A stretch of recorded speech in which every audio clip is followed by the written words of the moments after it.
Maïmouna Bousso, vous avez la parole. Papa Tahirou Sarr, mën nga waajal. Merci président maa ngi lay nuyu di nuyu madame le ministre ak collaborateur am chers collègues maa ngi leen di nuyu madame le ministre dañ lay wax gàcce ngalaama ndax nag projet bu de loi boo xamante ne pas du projet de loi je veux dire convention boo xam ne ratifié nañ ko depuis mars 2004 depuis décembre 2004 yow nga ñëw tey taxaw ci loolu jàpp naa ni day wone rek xarañte ndaxte foog naa Sénégal ratifié na fi yeneen convention yoo xam ne appliqué nañ ko bii nag dafa bare coow madame le ministre bare na coow lool dinaa la wax lu tax mu bare coow léegi ci kanam li may def déjà mooy féliciter say services ci liggéey bu am solo bi ñuy def ci déjà répertorié 200 000 Sénégalais yi nekk Maroc ñu xamal ñu itam ni 2024 bi passé daanaka retour yi nga xam ni mooy ñi demoon immigré di ñëw daanaka 37% Maroc la ñu jóge loolu nag day wone ni Maroc passage la yoon la boo xam ni sunu ndaw ñi dañ ko def jàllukaay pour dem ci yeneen dëkk waaye yooyu itam day tax convention bi ñu ñaan leen bu lii weesoo ngeen yokk ci parce que d'habitude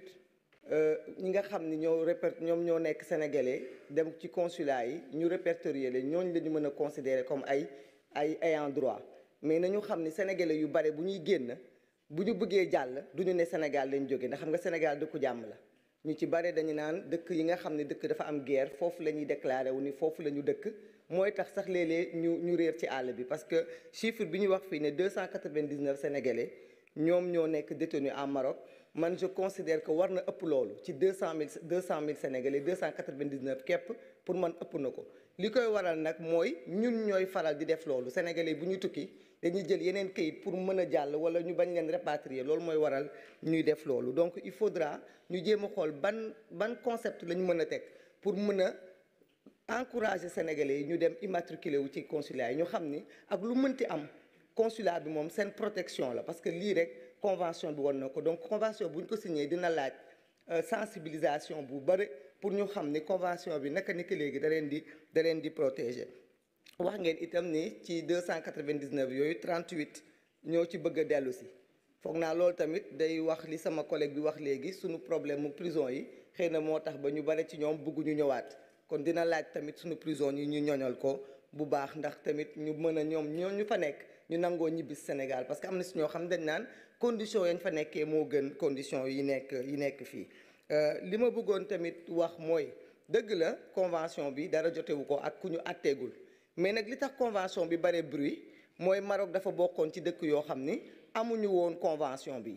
ba xëy na ay daw làqu demoon làqu foofu di làqatu ji sénégalais yi tey nag sénégalais yi gis nañ ni convention bi ñu ko waxee ba léegi madame la ministre am na ñoo xam ne tere nga leen nelaw ndax am na ñu commencé takk seen bagage jóge Maroc dem feneen ndax Maroc moom kenn mënatu faa làqooti ndax sénégalais yi fa nekk gëm nañu nañ ñëw ci ñoom rax ci ñoom làqu ci ñoom te ñu soxla leen fii ci Sénégal ñu àtte leen ñooñu dañoo bëgg ñu seppi leen ci biir Maroc ñun nag bëgg nañu bu lii weesoo waxuma Maroc li ko ñenn ñu waxee yeneen pays Afrique yi ngeen commencé leen xool fépp fi nga xamante ne daw làqu bi bëgg na faa dem ngeen fexe mu am convention bala faa egg ndaxte nag ñun li ñu bëgg mooy dëkk bi bu ñuy woo ay nit ñu mun leen woo tous les Sénégalais dañ leen war a woo devant la justice ñu ñëw wuy si mais bu fekkente ne am na Sénégalais yoo xam jàppoon nañu ni lii amul suñu diggante ak Maroc surtout nag le premier des Sénégalais notamment l'ancien président de la République parce que moom moo waral Sénégalais yi bàyyi xel sa convention bi boobu ba léegi bañ ne Maroc ba léegi jàpp nañu ni dañ koy extrader te xam nañu ni ñun convention bi comprendre nañ ni ku ñu àtte ba mu am peine définitive dong moo ci am droit mais nag yow yaa indi coow li madame le ministre parce que da ngaa jël li ne ci tiroir bi loo xam ne yàgg na fa nga génne ko di ko ratifier ngir suturaal suñu Sénégalais mais dafa am koo xam ni da cee làqu te kooku tamit gis nañu tey ay propos yoo xamante ne ay ñooñam ñu ngi koy yëkkati te nag ñu ngi leen di ñaan ñu am retenu te dalal seen i dënn parce que ñun fii ci dëkk bi jooy nañ fi dóor nañ ñu def nañ ñu lu ne te kenn déggul kenn di yuuxu di wax kon nag tey bu fekkente ne ñëw nañ ba tey ñu laal sa frère wala ñu laal sa njaboot nga commencé di wax kon xam nga ni ñun yaay yi doon jooy démb xanaa ñooñu ñoo la gën a jàmbaar li ma ciy wax rek mooy waru xaw ma Maroc xaw ma Arabie Saoudite xaw ma Côte d'Ivoire xaw ma fu mu mënti doon mais bépp pays boo xamante ne mu ngi ci àdduna bi Sénégal dina signé ak yow convention fii moom nit mënu fee fexe ba rëcc ci sénégalais yi ci kàttanu suñu borom jërë ngeen jëf. jërëjëf honorable député Maïmouna Bousso, honorable député Tahirou Sarr, honorable député Ousmane Sonko, mën nga waajal.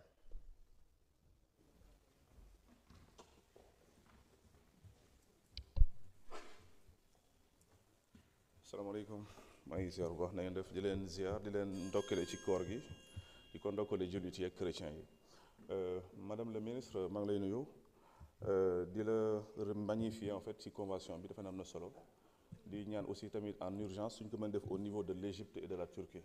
Pourquoi? Parce que Égypte suñu doomu